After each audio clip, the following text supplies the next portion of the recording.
todas as pessoas que nos assistem, sejam muito bem-vindas, muito bem-vindos. Hoje nós estamos recebendo uma pessoa muito especial, o Jorge Félix, que vai nos contar detalhes de sua trajetória, mas falando rapidamente, ele é jornalista, tem uma experiência enorme na imprensa escrita, televisiva, foi transformando a carreira dele até que foi para a academia, mergulhou de verdade na pesquisa, onde ele está até hoje, e agora orientando pesquisadores.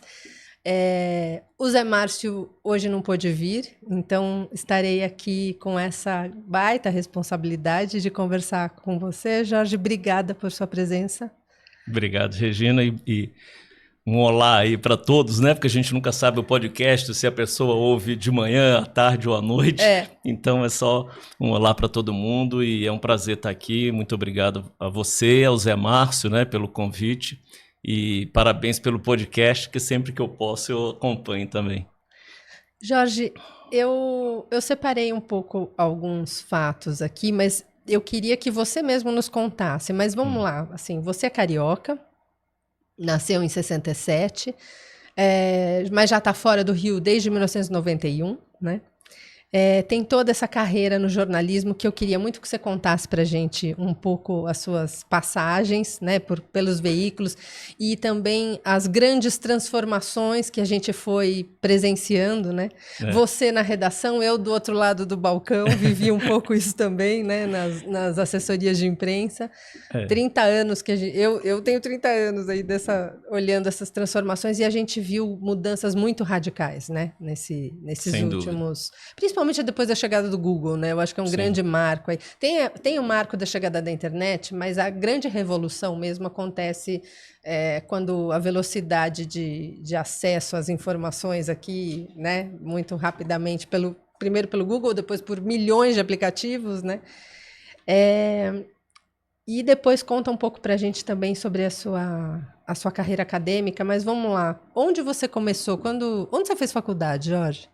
Olha, eu fiz a faculdade na Universidade Gama Filho, né, na década de 80, que era uma universidade privada, né, e até podemos depois falar sobre isso, né, que é muito lamentável, né, que foi completamente destruída pelos novos processos de gestão de fundos de private equity, né, no setor de educação, e destruíram a Universidade Gama Filho, que sempre foi uma grande referência nacional, né? Sim, tinha uma reputação muito boa, né? E eu fiz jornalismo lá, eram grandes professores, né? O Pericota, que é um grande nome do rádio, era nosso professor de radiojornalismo. Enfim, tinham grandes professores lá que eram grandes nomes na imprensa. Então eu fiz jornalismo lá e eu tive a sorte, né? Não é sorte, né? Lutei muito para conseguir, mas enfim, eu comecei a estagiar aos 18 anos, né, na grande imprensa, e nunca mais saí da grande imprensa. Onde foi o primeiro estágio? Meu primeiro estágio foi na Última Hora. Ah, que maravilha! A Última Hora ficava ali no Rio, ali na rua na Rua Equador, né? É o que? O Centro Histórico, Rua Equador? Não, é a Rua Equador, a Rua da Rodoviária. É bem ao lado da Rodoviária Novo Rio. E ali na área do portuária, né? E aí eu comecei a trabalhar ali e sempre olhava aquele prédio do Jornal do Brasil, né? Lá na Avenida Brasil, que era o sonho de todo mundo que fazia jornalismo naquela época no Brasil inteiro, né? Eu acho que até contar para os jovens isso, né? Eu acho que as pessoas, essa nova geração, do meu filho, né? Até que nasceu depois dos anos 2000, não tem ideia, né? Do que foi o Jornal do Brasil. Vou contar um pouco o que foi o Jornal do Brasil, né? Ele teve, né, uma reunião de jornalistas, né? Primeiro vamos assim, antes de mim, né? Historicamente, né? Como a grande resistência à ditadura, né? Com o Alberto Dines, né? Alberto Dines, a reforma da imprensa, quer dizer, os jornais que os jovens não leem mais hoje, mas enfim, o formato do jornal que se tem hoje, não é? Aquela página de opinião, a página de artigos, a seção de cartas, tudo aquilo foi criado pela reforma do Jornal do Brasil. Então era por isso que ele fazia, não é? Ele deixa de ser um jornal muito popular, não é? No início do século, para se transformar num jornal da elite, né? Uma transformação de marca incrível que não tenho notícia de que tenha ocorrido isso com nenhum outro veículo de imprensa. Mas quando eu chego lá na década de 80, Regina, era um ambiente, não é? Assim, só para as pessoas terem noção, você tinha como o diretor de redação era o Marcos Sá Correia, que é um grande jornalista. Tem o Portal Eco ainda? Não, eu acho que não tem mais o Portal Eco, né? Que foi um portal também portal pioneiro. Ainda existe, não sei se ele pioneiro ainda tá lá, né? de noticiário, de cobertura do meio ambiente.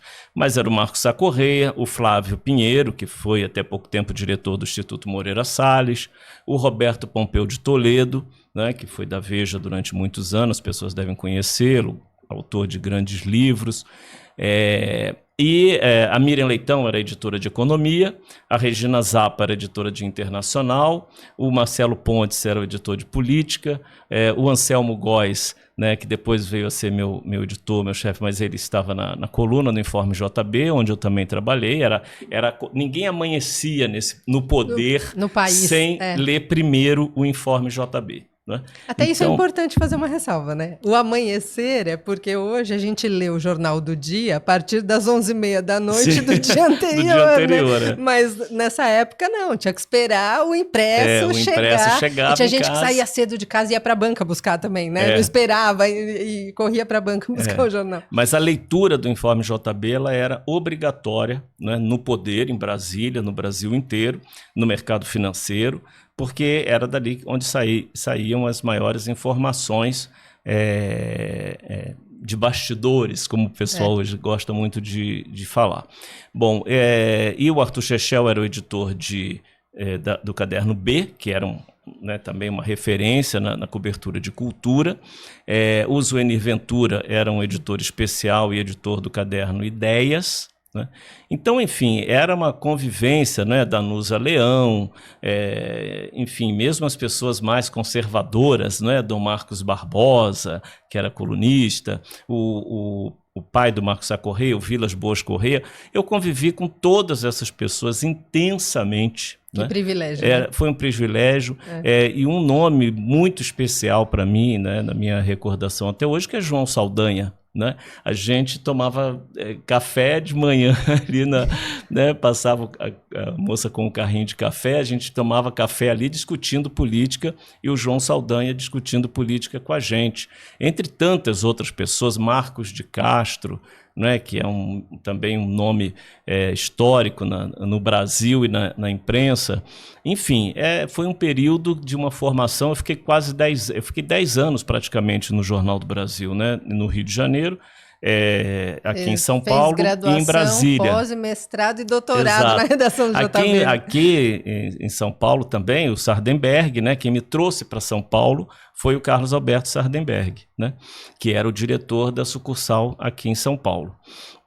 A Dora Kramer, que também trabalha, né, já estava no jornal, enfim, eram grandes nomes aí, que ainda estão aí até hoje, né? E eu tive a sorte de poder aprender, né? Eu era apenas um garoto aí de 21 anos, eu aprendi com todas essas pessoas. Depois, quando eu volto de Brasília, retorno a São Paulo, que eu vou para a TV Globo como repórter e também tive a sorte de trabalhar com pessoas muito competentes, né? Pessoas maravilhosas que eu aprendi muito, que é Lília Vitfib, Renato Machado, Joelmir Betting, Chico Pinheiro,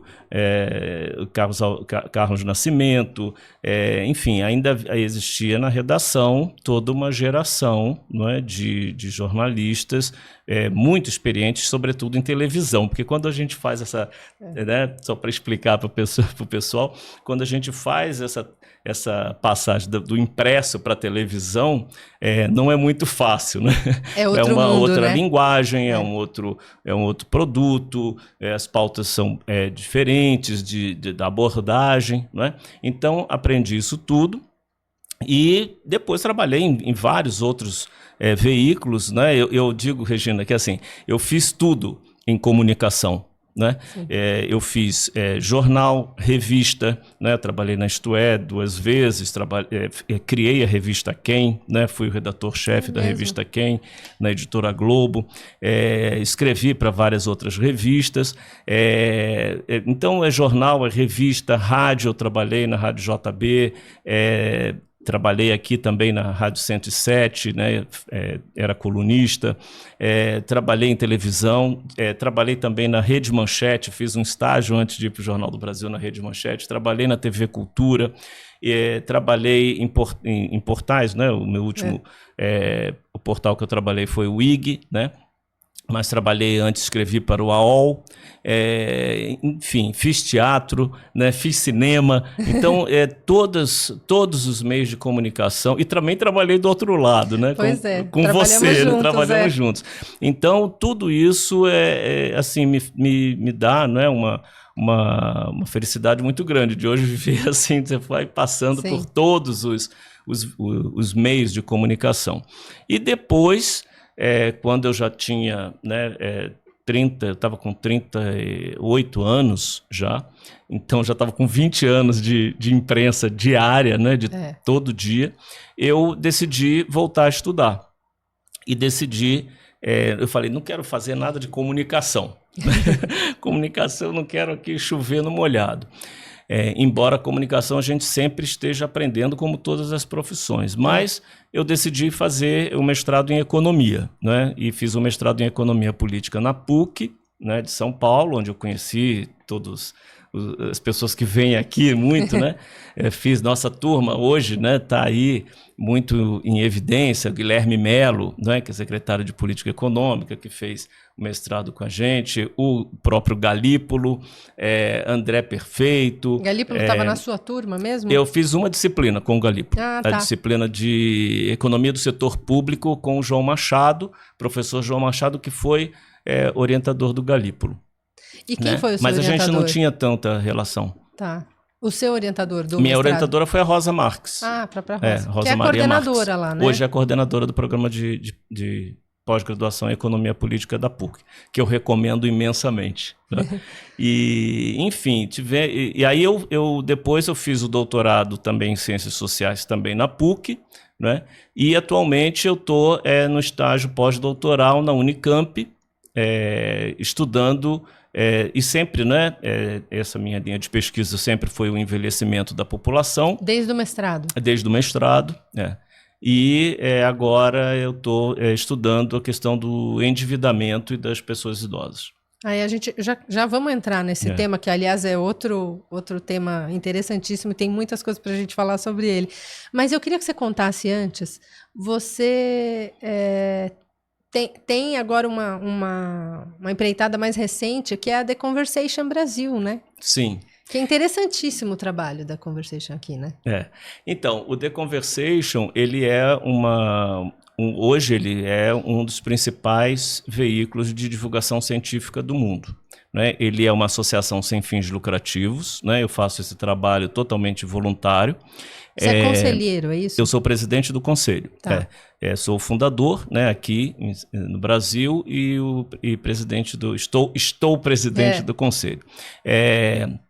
No conselho nós temos, né, a Natália Pasternak, que aceitou, né, dar essa contribuição, o Paulo Artacho, né, um dos nossos maiores cientistas, que também está dando uma contribuição, vários outros professores, né, que estão no conselho, e o The Conversation, ele é escrito, né, assim, os artigos são publicados em Creative Commons com a assinatura dos pesquisadores. Tá. Né? É uma parceria dos jornalistas que auxiliam, pautam os pesquisadores e também tentam garimpar no meio de toda a produção científica o que pode ser notícia. E então ele hoje ele é um canal muito importante, né? E foi muito importante durante a pandemia, não aqui no Brasil porque ele não existia, Sim. mas contra a desinformação, contra fake news, e também, evidentemente, ele é uma ferramenta muito importante para a democracia, né? Eu me lembro, Jorge, que antes do golpe de 2016, se eu não me engano, era a CAPES mesmo, que vinha tentando criar mecanismos para fomentar a divulgação científica, né? Mas isso é muito interessante, Regina, porque assim, falando dessa minha experiência do The Conversation, porque muito se fala da universidade, transpor os muros da universidade, muito se fala da integração da universidade, a inserção da universidade na imprensa, que nem sempre as questões da universidade são colocadas para a imprensa. Pois bem, o The Conversation, ele provadamente no Brasil, ele tem redações nos Estados Unidos, na França, em 11 países, né? Na Austrália, na África do Sul. Só que quando você vai fazer isso, você não pode fazer por canais comerciais. E esse é o grande desafio de um projeto como o The Conversation. Nós não podemos ter anúncio. Uma vez que você tem anúncio, você já está comprometendo essa divulgação científica. Então o The Conversation ele tem que viver, e ele vive no mundo inteiro, de doações. São as próprias universidades que fazem essa doação, são fundações filantrópicas que fazem essa doação. Porque isso é o que vai dar a garantia da credibilidade e da independência para os pesquisadores. Sim. E aqui no Brasil é muito difícil, porque aqui no Brasil as pessoas ainda não têm essa consciência. Elas acham que vão conseguir emplacar todo tipo de artigo em um veículo comercial. E não vão. Né? Aí eu falo porque eu sei muito bem, porque eu já estive do lado de lá e sei muito bem que não vão. Por N razões, Por né? N Às vezes razões. não é pauta mesmo para aquele veículo. Tem muitos interesses para você emplacar uma pauta, né? Sim. Interesses legítimos e nenhum tem tanto. A gente sabe bem, né? Você, em Brasília, cobriu o Congresso, né, Jorge? Uhum. E isso 1990 Na década de 90, Eu fui para Brasília assim que o Fernando Henrique Cardoso foi eleito presidente da República. 95. Então, você estava ali naquela loucura de cobrir um Congresso muito diferente do que nós vemos hoje, né? Sim. Isso é o que mais... vou até dizer, né? Essa mudança da política, né? Essa transformação da política no início desse século, né? Foi o que me fez assim, sair totalmente de reportagem política. É mesmo? Por quê? Porque eu cobri um congresso, né? Que você tinha Maria da Conceição Tavares... Então, nós ficávamos no Salão Verde lá sentados, ela jogando fumaça na minha cara e a gente falando sobre economia. Mesmo no outro espectro, Delfim Neto, Roberto Campos, né? Sem falar uma infinidade de professores que tinham no Congresso. Ou homens públicos que tinham uma grande história, né? Eu convivi com o Brizola, eu convivi com o Darcy Ribeiro, eu convivi com Abdias do Nascimento, né? Convivi, porque no Rio de Janeiro eu cobria o PDT, né? A sede do PDT. Era a Cristina Serra que cobria, a Cristina Serra foi para a Globo, e a Florência Costa também cobria, foi para a Rússia, e eu fiquei cobrindo o PDT lá no Rio de Janeiro. Então, todas essas pessoas, né? Agora eu vi no filme, né? No Ainda Estou Aqui, né? O Baby Bocaiúva, né? Nossa, quantas... né? Tudo, almoço, jantar, tudo eu tive com o Bocaiúva Cunha, né? Aliás, que filme fantástico, né? Filme fantástico. E com várias outras pessoas que estavam... Bom, Fernando Gasparian, né? Enfim.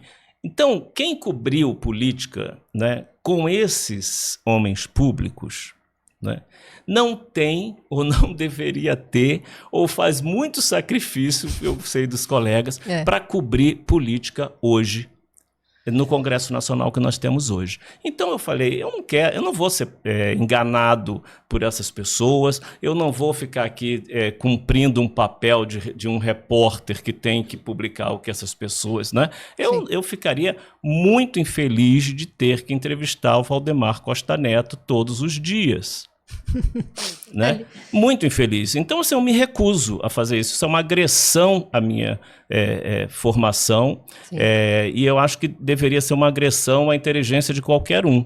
Então, eu desisti, né? Eu falei, não vou ficar no jornalismo de política, não é mais isso que eu quero, e eu passei a me dedicar muito para a academia, né? Então, eu acho que isso daí pode explicar um pouco, né, essa transformação do Congresso Nacional, tudo que a gente vê hoje aí no país, né, Regina? Sabe um ponto que eu acho que seria muito interessante também a gente abordar aqui? Inclusive, no nosso grupo lá no Mangaba, às vezes tem, né? E tem um aspecto que a gente tem conversado muito mais nos bastidores, que é o seguinte, até transportando um pouco para esse congresso que você contou aqui, né? Com Maria da Conceição Tavares, Delfim Neto de um lado, a Tavares do outro. Eles podiam se matar. Mas era uma discussão, embora nada delicada, né? Realmente, tinham farpas para todos os lados ali, mas de altíssimo nível, né, Jorge? Então, eu acho que é isso um pouco que se perdeu hoje. Não tem problema a gente ter uma discussão aqui ferrenha. Não tem problema nenhum você ter uma visão e eu ter outra, né? Você, enfim... gostar de um teórico e eu do outro, né? Agora, o que eu percebo é que hoje, mesmo quando a gente tem esse tipo de discussão e ela é mais profunda, as pessoas já recuam, né? Ninguém mais quer ter discussões, embates assim pesados, né? Isso de um lado. E do outro, aí os embates sérios também estão cada vez mais escassos, porque aí o nível de normalização do absurdo e superficialidade, e aí a gente cai para o outro extremo, né, desse congresso que a gente também está vendo hoje. Eu trouxe aqui 2 pontos em ambientes distintos, mas... O que eu vejo de grande diferença é assim, primeiro, nós, repórteres, nós não tínhamos Google, né, pessoal? Nós não tínhamos internet, então nós tínhamos que ler muito sobre aquela matéria que estava em votação. Né? A gente tinha que frequentar as audiências, inclusive muitas audiências públicas, inclusive foi assim que eu me envolvi com o tema do envelhecimento, cobrindo a reforma da Previdência. E os parlamentares, eles tinham um autoconhecimento. Ele ia relatar uma matéria que ele, de fato, havia publicado livros sobre aquela matéria. Ele tinha uma tradição naquela matéria. E ele não era só um influencer, né? Não era influencer, não tinha isso, né? E isso que você falou, nos debates viscerais que você via nas comissões, você aprendia muito, porque todos ali te davam grandes aulas sobre aquela matéria que estava em votação. Então isso era um trabalho que te acrescentava a cada dia, né? E mesmo nas campanhas políticas. Né? Nossa, eu aprendi muito sobre economia cobrindo as campanhas políticas, né? E eu acredito que aprendia com as pessoas que haviam desenhado uma boa parte da economia brasileira, né? Eu não cheguei a pegar o Celso Furtado, mas também tinha toda a grande influência dele. Não, o Celso Furtado não cheguei a pegar o Florestan Fernandes, né? Tá. Mas o Celso Furtado ainda tinha uma grande influência e evidentemente, né? E participação, que eu quero dizer, né? Ainda estava participação um pouquinho ali das discussões. Das discussões, temas, né? E, enfim, toda a intelectualidade que estava na política, né? Eu acho que um dos grandes problemas e desafios hoje da nossa democracia é você trazer de volta os intelectuais para a política. Né? Para a política mesmo, política partidária, né? e eleitoral, né? De cargos eletivos que eu quero me referir. Né? Isso eu acho que empobreceu muito e abriu aí espaço para outros, como aquela velha história da política, o espaço que está vazio, sim, outro vai lá e vai preencher. Então, isso assim é que também me fez ir me decepcionando com a minha função de repórter político, né? E eu posso dizer isso porque não me faltou emprego, você sabe muito bem disso, né? E porque eu acho assim, sou muito satisfeito com o repórter político que eu fui e acredito que tenha feito coisas interessantes. Mas depois eu me decepcionei muito assim, do dia a dia, né?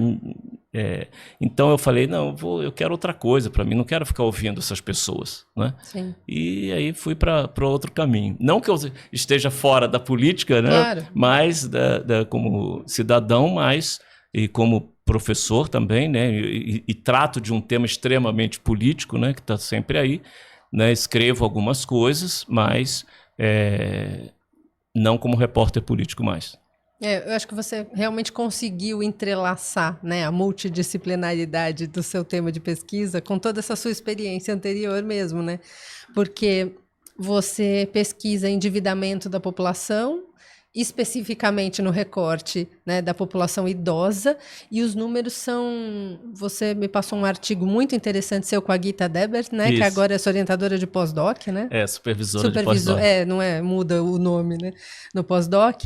Inclusive, ontem, nós entrevistamos aqui a Gisela Castro, que ainda não foi ao ar, em breve vocês vão poder assistir também. Ela estuda o envelhecimento sobre um outro recorte, né, que é o da comunicação e do consumo, que aí é uma outra brincadeira, né, mas ela também já teve momentos ali de banca com a Gita, né? Aí nós contamos que você vinha hoje, inclusive. Mas voltando aqui, então, assim, o primeiro número que você traz no artigo, que a inadimplência atinge hoje mais de 70 milhões de brasileiros, não especificamente o idoso, né? Não, a inadimplência e o endividamento é um problema... este problema já já daria muitas pesquisas e imagino que tenhamos também, né? Agora, quando a gente recorta para as dimensões de financiarização, né? E nessa esfera da financiarização do cuidado, os dados que vocês trazem são assustadores, né? Vocês ali recortam em 3 problemas que eu queria que você nos contasse mais detalhadamente, mas você tem o problema que você traz primeiro um caso da França, que a gente vê que não é só da França, né? Tá aqui, tá crescendo cada vez mais, que são as unidades residenciais, que a gente aqui no Brasil chama de casa de repouso, antigamente era o asilo e hoje são unidades residenciais, né? O problema dos planos de saúde, o quanto essa despesa afeta a vida de um idoso ou da família do idoso também, não necessariamente é só do indivíduo idoso, né? E, por fim, a questão do crédito consignado, que virou outro problema muito grave, né, Jorge? Conta um pouco para a gente aqui esse... a minha linha de pesquisa, né, vamos dizer assim, mãe, é o envelhecimento populacional, né? E no mestrado eu, vamos dizer assim, caracterizei, defini, não é, a questão da economia da longevidade, né? Isso lá atrás, em 2007, né? Que hoje todo mundo fala muito da economia prateada, silver economy, etc., né? Naquela época não existia praticamente literatura sobre isso. Depois, no doutorado, eu estudei o mercado de trabalho para as pessoas idosas, né? Mostrando ali uma dissonância cognitiva, né? Entre o discurso econômico que defende constantes reformas da Previdência baseadas numa justificativa de que o brasileiro se aposenta cedo, né? E o mercado de trabalho que não absorve essas pessoas, né? Então você tem cada vez mais pessoas se aposentando desempregadas. Fica ali uma faixa etária num limbo, né? Num limbo, né? Por isso que ele se aposenta cedo, porque ele, na verdade, ele está desempregado. Ele está contribuindo ali no final, né? Tirando o funcionalismo público, ele está ali tentando se tornar elegível nos novos critérios que foram criados em sucessivas reformas. Mas se você perguntar para essa pessoa, né, você quer se aposentar e ir pescar, ou você quer continuar trabalhando, imagino que a grande maioria prefira continuar sendo produtiva, né? Sim, porque ela vai ganhar mais. É exatamente esse o ponto, né, que a gente coloca agora. na próxima edição da revista do programa de economia da PUC, vai sair um outro artigo nosso, meu e da Gita Deberti, mostrando, né, que foram dados que a gente obteve no Ministério da Previdência, do primeiro boletim estatístico de previdência social, né? Eu queria saber quantos benefícios eram pagos no valor de um salário mínimo. Então, antes de nós termos todas as reformas, você tinha 25% de benefícios da parte contributiva, não estou falando de benefício de prestação continuada, 25% em torno tinham o valor de um salário mínimo. Hoje você tem quase 70% no valor de um salário mínimo. São 68% no valor de um salário mínimo. Ou seja, então, você empobreceu absurdamente. Absurdamente a população idosa, né? O que você teve como uma grande vitória da Constituição de 88? Você deslocar, né, deixar da velhice ser sinônimo de pobreza. Então, nós tivemos esse ganho durante uns anos, mas agora nós estamos retrocedendo. A velhice está voltando a ser sinônimo de pobreza. E paralelamente... Porque o nosso, só para completar, porque o nosso sistema de previdência social, com todas as reformas que ele passou, ele está se metamorfoseando em um sistema de assistência social. E que é o grande projeto neoliberal, que né, e no meu livro e na minha tese eu chamei do capitalismo de desconstrução. Não é? Quer dizer, você tem um capitalismo de desconstrução em marcha que ele quer, evidentemente, desconstruir todo este pacto social, né, que foi feito no pós-guerra, né, o estado de bem-estar social. Sim. Então, hoje nós temos esse grave problema. E aí você tem... como o fenômeno mais marcante da economia nesse nosso século, o fenômeno da financiarização. O que é a financiarização? A financiarização é lançar mecanismos, né, financeiros, produtos financeiros, todos esses produtos financeiros que fazem aí, né, toda a construção de um ethos e de um lotus, né, na área da economia, né, que tem como objetivo principal antecipar receitas e lucros futuros. Então você constrói vários mecanismos financeiros que têm como esse objetivo, né? O que eu vou ganhar lá na frente, eu embolso agora. Né? Isso para resumir o resumo do resumo. Né? E um dos principais canais para que isso aconteça, né? Para que todos esses produtos financeiros tenham justificativa, é a dívida. Né? Então você não só tem isso na dívida pública, na dívida dos estados, como você vai ter, evidentemente, isso na vida dos indivíduos, na vida dos indivíduos, né? A dívida das pessoas. E isso vem atingindo cada vez mais a pessoa idosa brasileira. Eu queria comentar com você, colocando só mais um temperinho nesse caldeirão. Você tem o envelhecimento da população aumentando cada vez mais, né? A idade de mortalidade é cada vez maior, né? Expectativa de vida. Expectativa de vida cada vez maior. Acho que há pouco tempo 76 atrás... anos agora. Era 60 e poucos, né? Sim. E esse avanço está sendo muito rápido também, né? Sim. O Brasil, o que caracteriza... Todos os países estão envelhecendo. Todos. Tá? O que caracteriza, diferencia os países é o ritmo desse envelhecimento. Então, alguns países já estão mais avançados, outros países... Né? E o que caracteriza a dinâmica demográfica do Brasil é justamente o ritmo. O Brasil está envelhecendo, a população envelhecendo num ritmo acelerado. E isso principalmente devido à queda da taxa de fecundidade, que é o número de filhos por mulher. Então, isso faz com que a população envelheça mais rápido. E eu até escrevi isso recentemente, quer dizer, nós estamos envelhecendo endividados. Né? Porque você teve todo, né, e é o campo que construiu o campo da gerontologia, que é essa nova imagem da velhice, o envelhecimento ativo, as possibilidades, né, da psicogerontologia. Você não tem que ver a velhice como uma fase da vida que acabou tudo, etc. e tal. Então, essa imagem, né, predominou, porque a mídia adora essa imagem, porque essa imagem vende, porque essa imagem chama anunciante. Então, a mídia gosta muito disso. Então, isso predominou, né?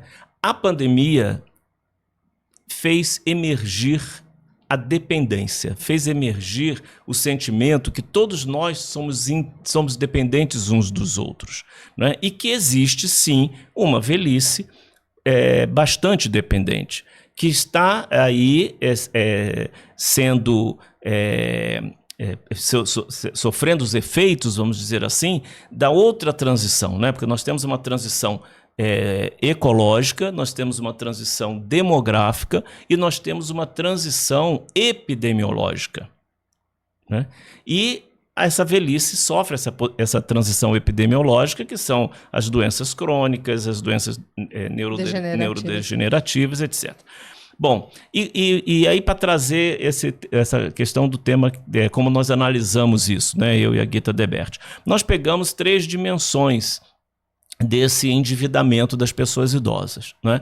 E assim, para reforçar os dados que você deu, Regina, você tem, são números da Serasa, né? Você tem 70 milhões de pessoas negativadas, né? Não são nem as endividadas, são as negativadas, e delas 40% são pessoas idosas. Então nós temos aí 30%, e delas 19%, desculpe, são pessoas idosas. Então nós temos aí 13 milhões de pessoas, o que daria 40% da população idosa negativada, né? Então 40% da população idosa, 13 milhões de pessoas, estão negativadas. E aí nós estamos pesquisando, né, esse é a nossa linha de pesquisa, quais são os efeitos e as causalidades desse endividamento. E é, sobretudo, o que é chamado na literatura internacional de uma coinvocação Estado-mercado, né? Quer dizer, você hoje não tem mais o Estado totalmente liberal, como era aquele Estado lá do início do capitalismo. Você não tem um Estado desenvolvimentista e um Estado de bem-estar social por completo, né? Você não tem também o que chamam desse Estado neoliberal, porque o Estado ainda é grande e ainda serve, a questão é que ele serve só a uma elite, né? Mas o Estado está lá presente e, inclusive, as empresas não vivem sem o Estado, né? E sem o BNDES, e sem as desonerações, e sem tudo isso que a gente vê, que é o Estado que está ali participando. O próprio consignado, né? É uma garantia de pagamento feita diretamente pelo Estado. E aí vou chegar lá.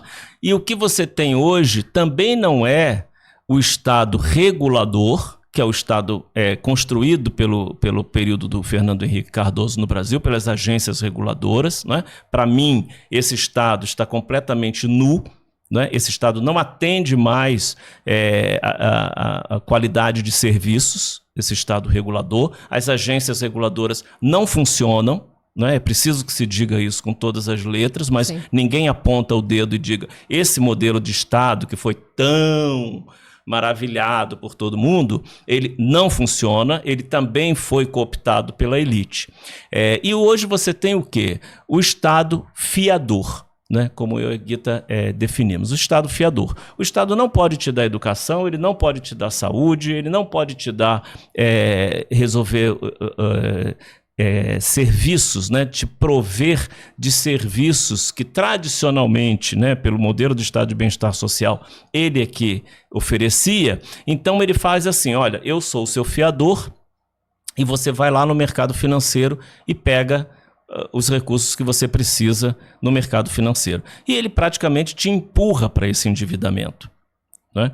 E mesmo quando ele vem e diz, olha, eu vou resolver o seu problema de endividamento, então eu vou fazer um programa para resolver o seu problema de endividamento, ele culpabiliza a pessoa, o indivíduo, de ter ficado endividado. Então ele coloca lá um artigo que ele vai te dar educação financeira, porque o seu problema não é que você não tem mais os serviços e você tem que pagar por tudo e que você entrou num juros exorbitante. Não, o seu problema é que você não tem educação financeira, né?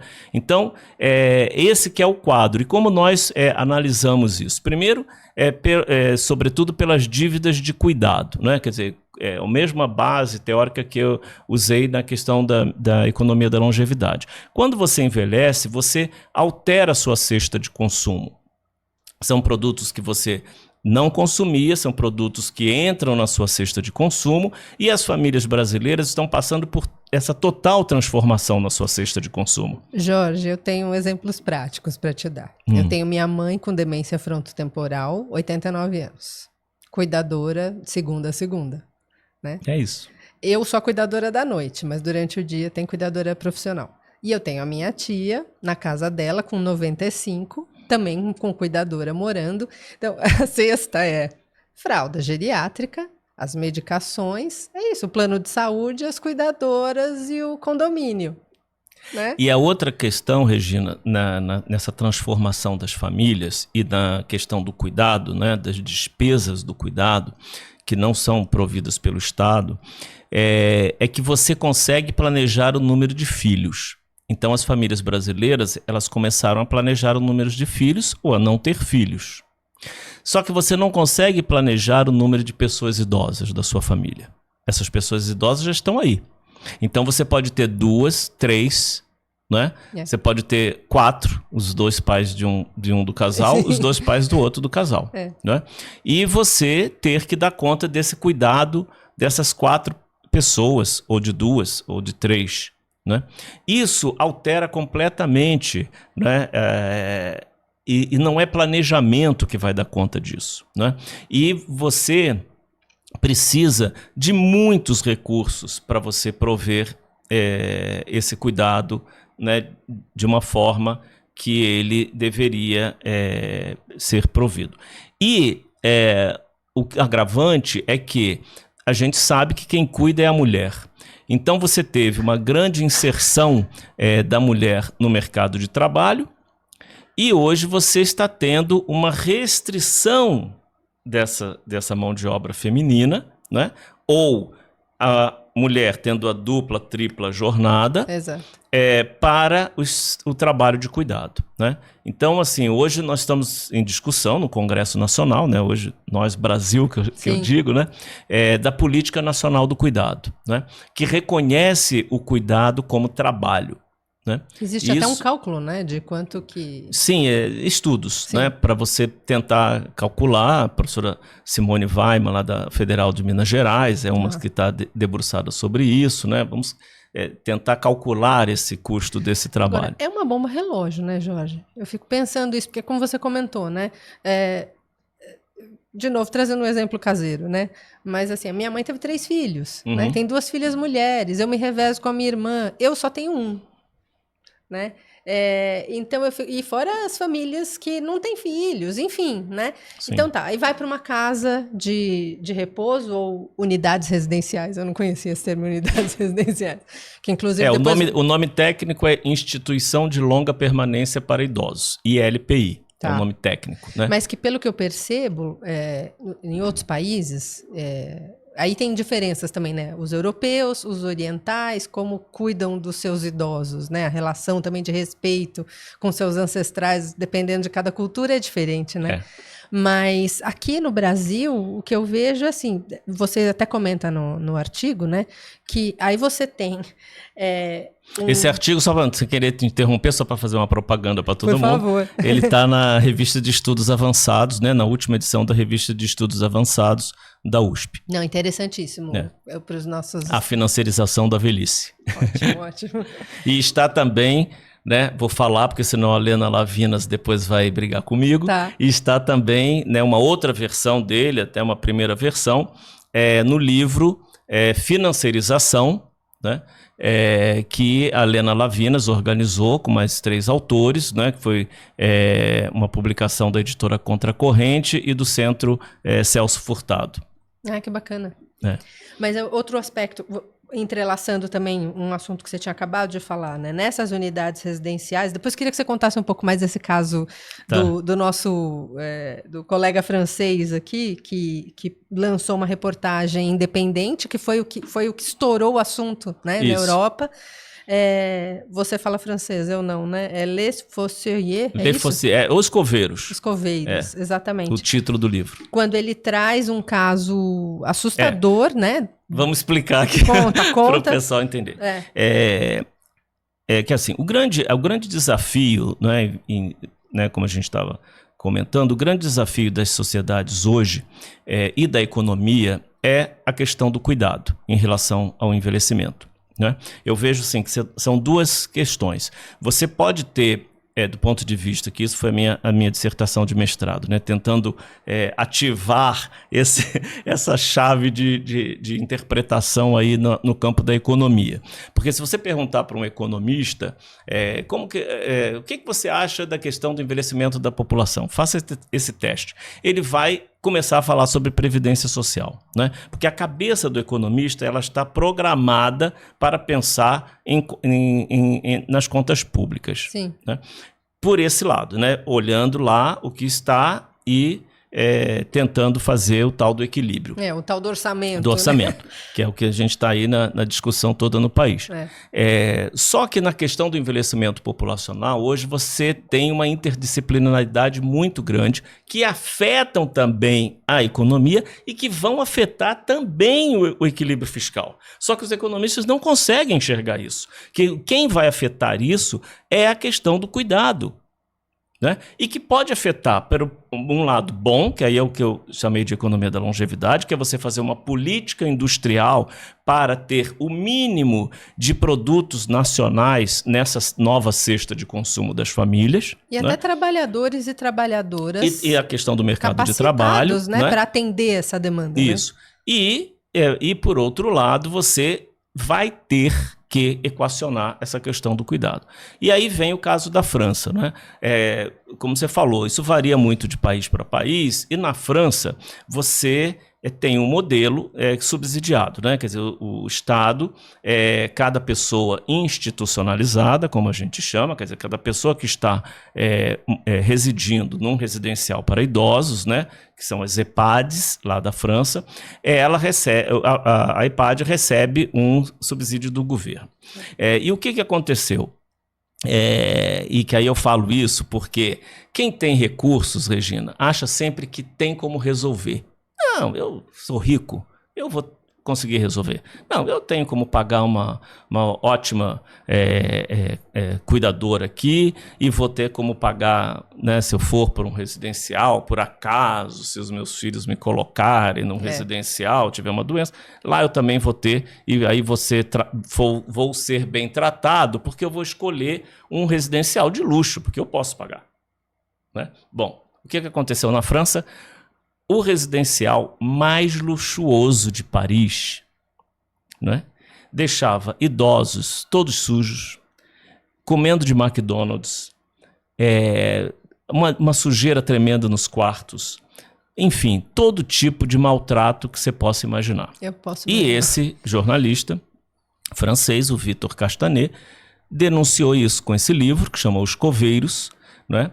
E ele suscitou simplesmente 2 investigações no governo, uma do Ministério da Saúde, outra dos Ministérios dos Assuntos Sociais, e uma investigação no Senado da República da França.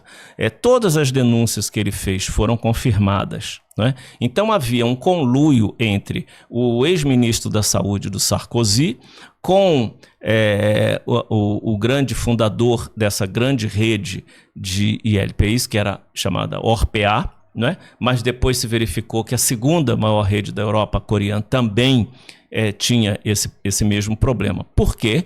Porque essas grandes redes são geridas e financiadas por fundos de private equity. Né? Os fundos de private equity, para mim, na minha opinião, eles são uma terra onde eles entram, né? Que eu acabei de falar da Universidade Gama Filho, da universidade que eu me formei, que eles entraram e destruíram com a Universidade Gama Filho. Quer dizer, o fundo de private equity, ele suga, como diz o François Chesnais, tudo o que a economia não pode dar, ou muito além do que a economia pode dar. Porque né? O private são empresas de capital fechado, né? Enfim, imagino que a governança aí...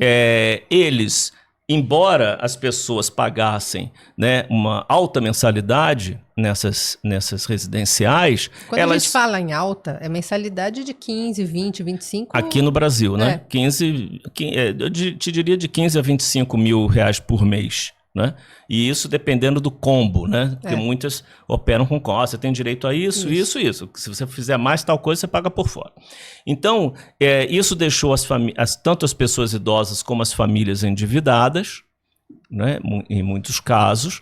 E você teve casos de mortes por negligência em casos de queda, né? Que foram culpabilizados, mas o fundador, né, dessa Orpea, ele assim que soube que foi entrevistado tentado a entrevista pelo jornalista, ele vendeu todas as ações, porque era uma empresa de capital aberto, ele vendeu todas as ações, ele hoje é um dos maiores colecionadores de relógio de luxo, de carro de luxo, de obras de arte e etc. Né? O Emmanuel Macron, ele teve que chamar no Élysée o CEO, e o CEO saiu, né, naquela escadinha que a gente conhece, que vê na televisão, ele saiu e deu entrevista ali renunciando ao cargo de CEO. Né? Então, estou citando esses casos para ver o tamanho. Né? As ações em uma semana caíram 60% na Bolsa, né, do grupo. Então, assim, o negócio do cuidado virou um grande negócio de interesse do grande capital. Né? Quer dizer, é ingenuidade nossa achar que o grande capital não está interessado no envelhecimento das pessoas, mas não está interessado em cuidar das pessoas. Ele está interessado em fazer negócios que são negócios imobiliários, na verdade, né?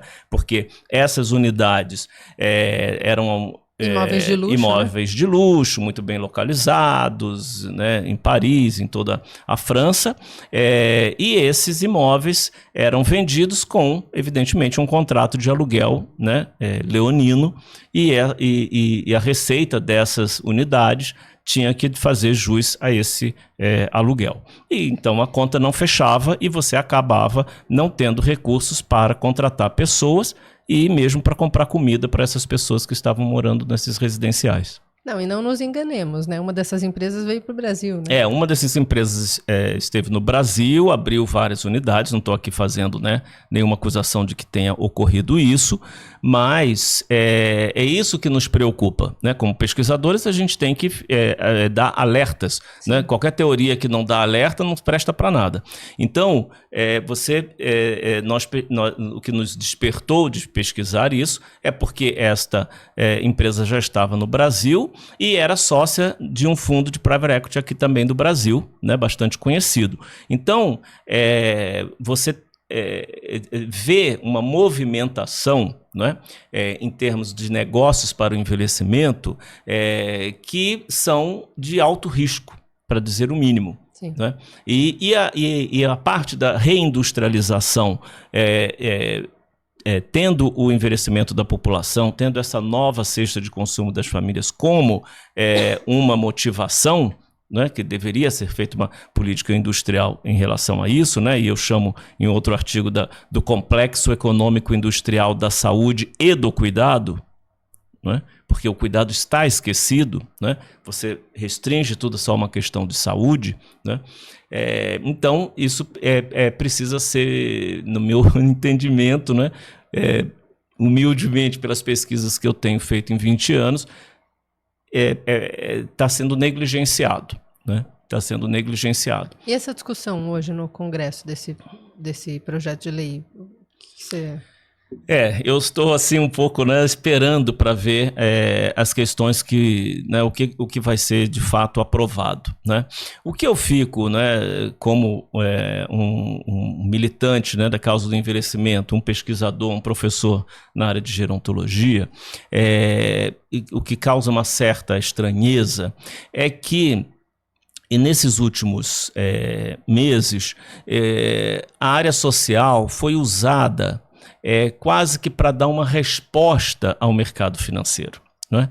Então, assim, olha, nós não conseguimos taxar como nós queríamos as importações que vêm de plataformas de internet. Nós não conseguimos taxar as grandes fortunas. Nós não conseguimos desonerar 17 setores da economia que são altamente privilegiados.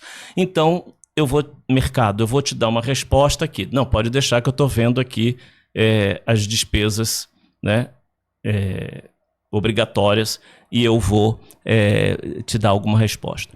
O que isso, lá na ponta, porque eu estou fazendo a minha pesquisa na periferia de São Paulo, né? E aí é como diz o Frei Beto, que é muito meu amigo, né? A cabeça pensa onde os pés pisam. Uhum. Né? O que bate lá na Vila Missionária, né? E em outras periferias que eu tenho feito entrevistas para essa pesquisa? É uma estigmatização. Esse discurso na mídia de que a pessoa que tem o BPC, ela conseguiu o BPC porque ela de uma forma ilegal, né? A pessoa que tem o outro benefício do Bolsa Família conseguiu.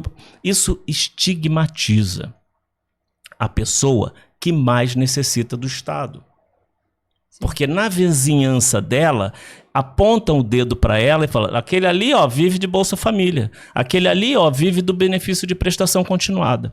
E todo o estado de bem-estar social, ele foi construído no pós-guerra, justamente, né, eu aponto isso no meu livro e na minha tese de doutorado, justamente para acabar com a estigmatização daquelas pessoas que mais necessitam do Estado. Então, eu fico muito indignado em ver o próprio Estado, né, e um governo de esquerda retomar essa estigmatização. Porque essa fiscalização, ela pode ser feita sem você precisar fazer de estardalhaço na imprensa. Olha, eu estou fiscalizando o BPC. Porque a gente, né, sabe que o Bolsonaro usou muito. Usou, não estou negando isso. Né? Usou, o governo herdou esse problema. Né? Eu acho que as pessoas precisam ter essa consciência de que tudo isso que nós estamos passando, né, e aí culpabiliza o Haddad, culpabiliza o Lula e culpabiliza o outro, é uma herança terrível da politização das políticas de proteção social feitas pelo Bolsonaro, né? As pessoas precisam ter essa consciência. Sim. E agora, o que elas vão passar de ter uma outra política de reajuste do salário mínimo, elas estão pagando a conta deixada pelo governo Bolsonaro.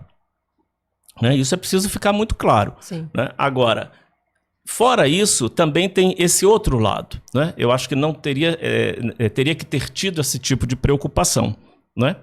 Com quem está lá na ponta. Né? Eu acho impressionante essa questão da estigmatização, porque eu também fiz minha pesquisa na periferia, né? No noroeste de São Paulo, ali na Vila Brasilândia. E também cuidava de algumas famílias ali, né? Então visitava as casas e as famílias também visitavam a gente num centro que a gente estava.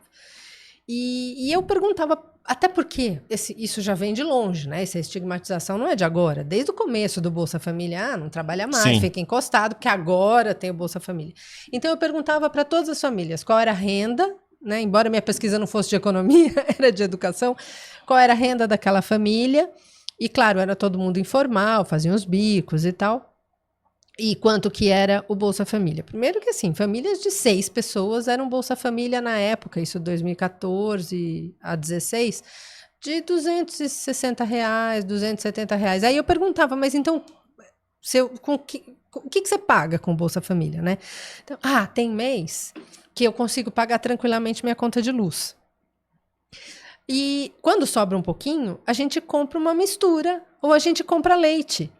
Era isso. É isso. Porque até as políticas, na época daquela prefeitura, do Vale Leite, eles tinham cortado o Vale Leite, que era uma política municipal, né? Aí dos alunos na escola recebiam o Vale Leite. Então, é para isso que essas famílias usam o Bolsa Família, né?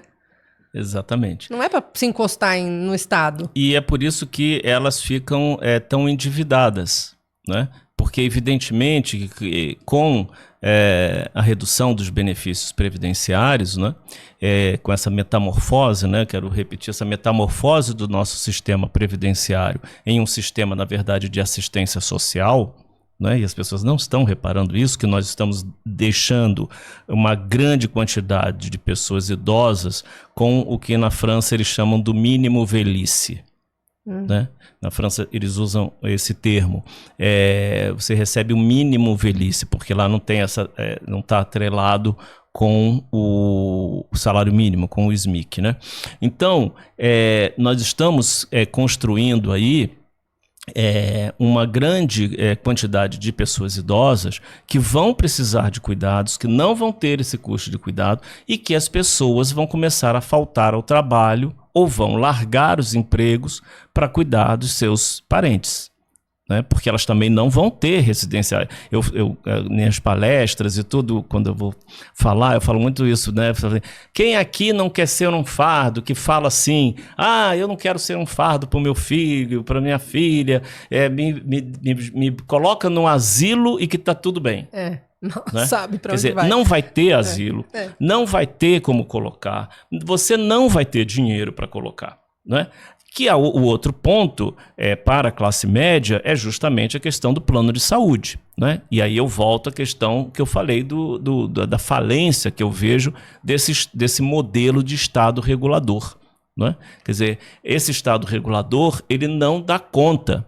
Não é? Por quê? Porque muitos planos de saúde também têm investimento de fundos, muitos também exigem da economia mais do que ela pode dar, do que ela pode oferecer, e isso é sempre repassado com reajustes, né, dos planos individuais e familiares acima da inflação, é repassado para as pessoas. Então, vai ser cada vez mais difícil pagar o plano de saúde, né? E isso tem a ver com o fato de uma parte do mercado, que são os planos empresariais e coletivos, não serem regulamentados, ser de livre negociação, né? As pessoas não sabem que isso é que causa o efeito de maior reajuste nos planos individuais e familiares. Então, a gente coloca isso caracterizando o plano de saúde, que as pessoas também não percebem isso, e aí é uma visão muito de imaginação sociológica, né? Mas que é o que a gente tem que revelar. As pessoas não percebem o plano de saúde como um endividamento eterno. Né? Isso é muito interessante no artigo mesmo. As famílias priorizam esse tipo de gasto no seu orçamento familiar e ele vira um endividamento eterno, né? Até porque, muitas vezes, quando você vai utilizá-lo, por falha desse Estado regulador, você não é atendido adequadamente, você não tem o serviço. Né? Então ele se torna tem até uma judicialização hoje muito grande. Muito grande. Né? E aí eles, as instituições, os planos de saúde reclamam, já converso com todos eles, porque lá no TV Globo eu falo muito sobre isso. Então a justificativa do setor é sempre essa, que você tem uma judicialização, você tem judicialização, você tem fraude, você tem... Mas a judicialização ela é causada porque eles aqui não cumprem o contrato, né? Quem quer pegar um advogado para pedir uma prótese, né? Então, assim, não vou colocar aqui porque a gente não ouviu o outro lado, vamos deixar aqui, mas, enfim, a nossa pesquisa, a gente coloca, eu acho que a grande interpretação que vem daí da nossa pesquisa é essa, esse plano de saúde como um endividamento e não como uma compra de um serviço, né, ou apenas uma compra de serviço no mercado, né?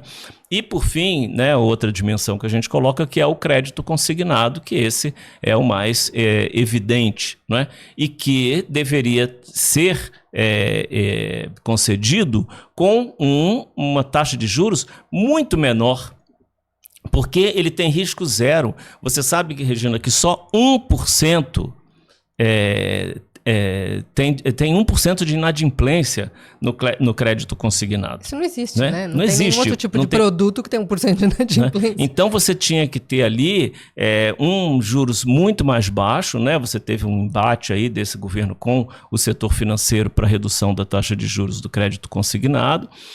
Teve alguma redução, mas ele ainda com juros muito mais, juros muito maior. Agora, a grande questão, né, o outro lado da moeda, nessa questão do crédito consignado, é que ele é também um empoderamento da pessoa idosa, né? A pessoa idosa ela assume um outro papel dentro de casa, né? Na baixa renda, né? Das famílias de baixa renda, porque aí é ela que é o provedor, é ela que tem o olerite ou o contra-cheque, né? É ela que traz aquele recurso para dentro da família e quase sempre para prover cuidado, né? E aí prover cuidado num termo bem amplo, né?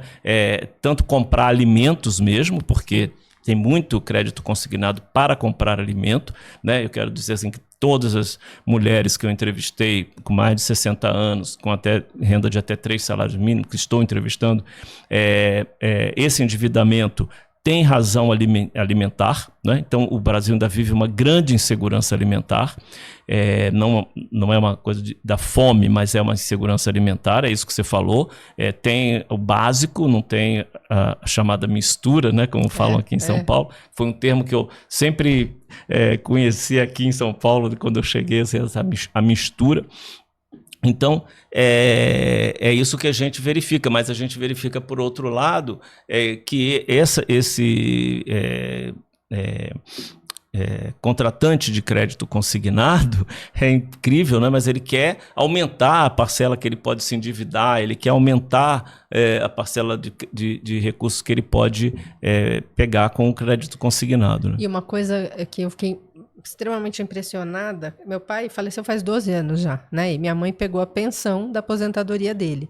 Então nós fomos, eu que a levei, né? No INSS, com o atestado de óbito do meu pai, para ela já passar a receber a pensão.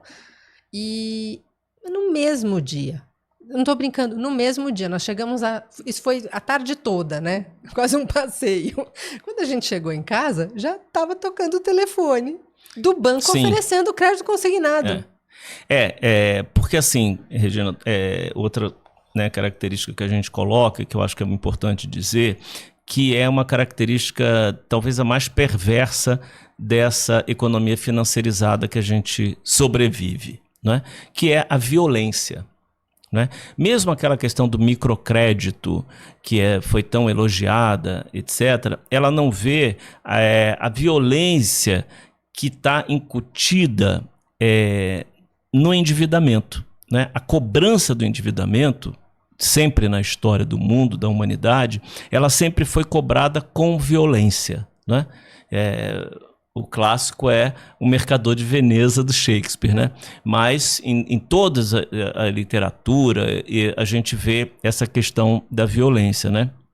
E, por exemplo, no microcrédito, você tem, né, em alguns países, você picha a porta daquela pessoa que não pagou, essa pessoa é até apedrejada. Quer dizer, as formas, né, que outras sociedades têm e encaram esse endividamento é uma violência contra a pessoa idosa. Então, por isso que a gente tem que ter isso sempre em mente, que quando eu falo que 40% da população idosa brasileira, 13 milhões de pessoas idosas estão negativadas, essas pessoas estão passando por um processo de violência. Porque a cobrança as deixa deprimidas, as deixa com maior necessidade de atendimento no SUS, então também encarece a saúde pública, né? Quando não levam a questões muito graves inclusive de idealização de suicídio das pessoas idosas, das entrevistadas que eu estou entrevistando.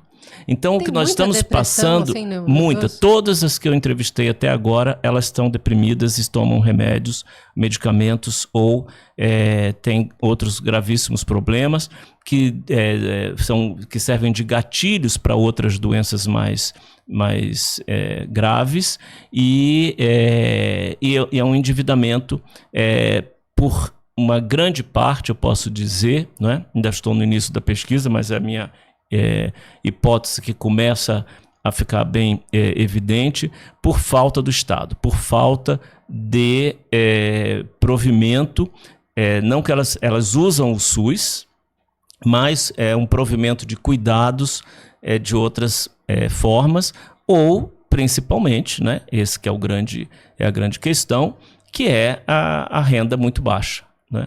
Quer dizer, você não consegue viver com um salário mínimo.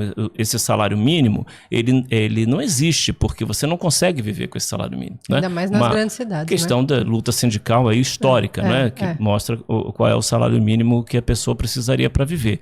Então, como você tem cada vez mais gente recebendo proventos de aposentadoria contributiva de um salário mínimo, ou, né, aí somando o benefício de prestação continuada de um salário mínimo, é muito preocupante, porque nós estamos agora discutindo uma outra fórmula de reajuste do salário mínimo, certo? Que vai ter uma perda agora, que vai ter uma perda no ano que vem, e até quando puder reverter essa fórmula de reajuste e voltar a ter uma outra fórmula de reajuste. Aí falam, não, mas vai continuar tendo um aumento real, né? Mas a pessoa já vai perder R$6. R$6 faz, sim, muita diferença nas residências que eu tenho visitado, né? Faz. Um saco de arroz de 1 quilo. Eu fiz uma matéria na TV Globo, que é com uma senhora que tinha um problema de visão. Então, nós levamos a terapeuta ocupacional na residência dela para fazer as adaptações da casa. Essa era a matéria. E nós colocamos aquele suplá, assim, esse que você compra aí, de borrachinha, assim? De borrachinha, de coisa, colorido, né? Falamos para ela, não, olha, a senhora está vendo, esse daqui a gente vai deixar para a senhora, esse daqui a senhora coloca e faz o contraste para a sua visão, para a senhora perceber melhor e tal, não sei o quê. Aí a senhora passou a mão naquele e falou, quanto que custou isso aqui, minha filha? Ela falou, a minha produtora, né, a Ana Bazella, falou, R$5. Aí ela falou, R$5, né, minha filha? Entre um saco de arroz e isso daqui, eu prefiro comprar o saco de arroz. É isso. Então, essa a população que recebe um salário mínimo e que a gente está dizendo para ela que, olha, você vai receber um aumento, mas já não vai receber mais um saco de arroz por mês, que vai fazer diferença para ela. Não é? Então, isso me causa muita preocupação. Por quê, Regina? Também um outro dado que é interessante, né? Porque você vai ver, né, daqui a pouco saírem dados desse empobrecimento, dados oficiais desse empobrecimento da população idosa brasileira. Então, isso já está ocorrendo. Sim. E a nova política que a gente está discutindo também vai ocorrer. Agora, a favor, né, do que está sendo discutido, da equipe econômica, dos meus colegas que estão lá com essa incumbência, eu também quero dizer que, assim, isso já é consenso com pesquisadores que a gente tem em contato, né, porque a gente está lá no CEBRAP, né, no Centro Brasileiro de Análise e Planejamento, que foi fundado pelo Fernando Henrique, numa pesquisa internacional que chama Who Cares? E é uma pesquisa que envolve 5 países. Né? Então, nós já tivemos encontro em Paris, já tivemos esse ano encontro em Montreal, ano que vem o encontro vai ser aqui no Brasil. E quais são os outros uma dois? Rede, Estados Unidos, Reino Unido, França, Colômbia, Brasil e Canadá. Isso. E Quebec. Nós percebemos, né, que nenhum país com um sistema tributário regressivo, como nós temos, tem chances de enfrentar a transição demográfica que vem pela frente. as questões dessa sociedade, como a gente chama, a sociedade super envelhecida. Porque o segmento da população que mais cresce hoje é o crescimento 80 a mais. 70, 80 a mais. Se nós formos olhar para o mundo, o Japão seria... Nenhum país resolveu os seus problemas. Essa é a grande questão que eu tento colocar para as pessoas, porque assim, é a grande oportunidade do Brasil, mas também é o grande desafio. Sim. Porque é evidente que os outros países, eles têm algum amortecedor. Melhores, não, né? tem algum amortecedor pelo nível que eles estão. Né? E o meu segundo livro, eu começo exatamente contestando essa coisa que falam tanto. Né? O Brasil vai envelhecer antes de ficar rico, os outros países ficaram ricos antes de envelhecer. Isso é uma bobagem. Porque os países não equacionaram. Nós estamos vendo aí o problema da França. Se você pegar o problema da Alemanha, é a mesma coisa. Se você pegar o problema do Japão, é a mesma coisa. Os países não equacionaram a questão do envelhecimento. Né? Ou eles estão envelhecendo ainda mais. Então, esses problemas que a gente está enfrentando, eles também estão enfrentando, eles também não têm respostas. Né? E daí a importância do investimento em pesquisa e desenvolvimento, em divulgação, como a gente falou aqui, em relação ao The Conversation, em novos investimentos, uma nova mentalidade, né, que o Brasil vai necessitar para enfrentar essa outra sociedade. É uma sociedade completamente diferente. Claro que a nossa desigualdade social agrava a nossa equação, né, dessa questão. Mas os outros países não idealizemos. Né? Eu falo muito isso para os alunos. Né? Acham assim, não, está todo mundo da Finlândia, meu sobrinho mora na Finlândia, está todo mundo idoso na Finlândia, está maravilhoso. Não está. Está todo mundo... E pelo contrário, o que esses países estão vendo agora numa economia financiarizada? Eles estão vendo a desigualdade social deles aumentar cada vez mais, né? E acentuar esses problemas demográficos, né? Que eles achavam que estaria equacionado. Mas o grau de envelhecimento é tão rápido e tão alto que eles também ficam diante desses problemas. Então, o Brasil tem uma oportunidade de equacionar problemas mais ou menos em igualdade com os outros países e mesmo os países ricos. Agora, com um sistema tributário, né, quero repetir, regressivo, né, sem as grandes fortunas pagarem a cota delas, dando desoneração para grandes empresas de bilionários. Você pega a lista da Forbes, são 239 bilionários, e vê o que aquelas empresas que estão ali, dessas pessoas, têm de desoneração fiscal.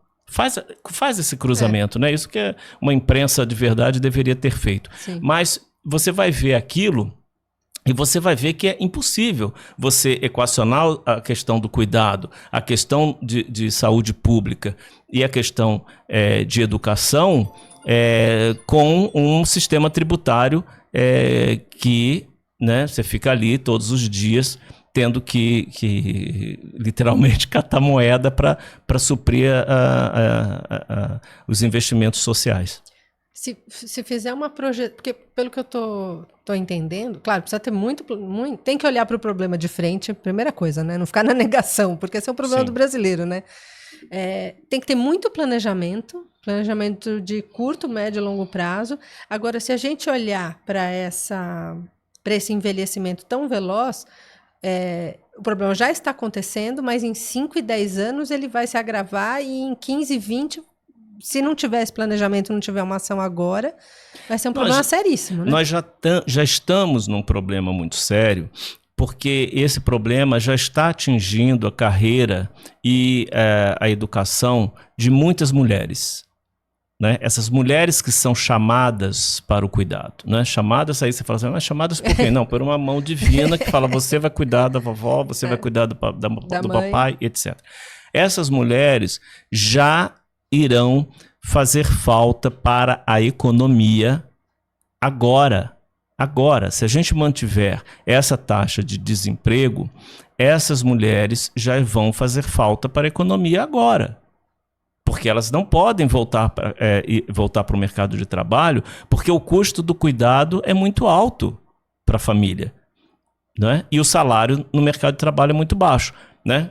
Destacando aqui que nós estamos com não é pleno emprego, como gostam de dizer. O Brasil está longe desse pleno emprego, porque ele tem uma informalidade imensa, enfim, formas de trabalho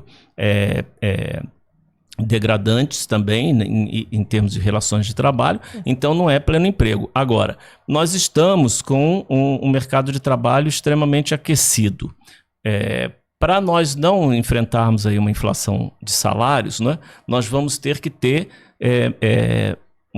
né, se continuar esse ritmo de crescimento, esperamos que continue, nós vamos ter que ter mais pessoas trabalhando. E quando a gente fala de envelhecimento populacional, a gente está falando justamente de uma redução da população economicamente ativa e da população em idade ativa. Então vai faltar gente para o trabalho.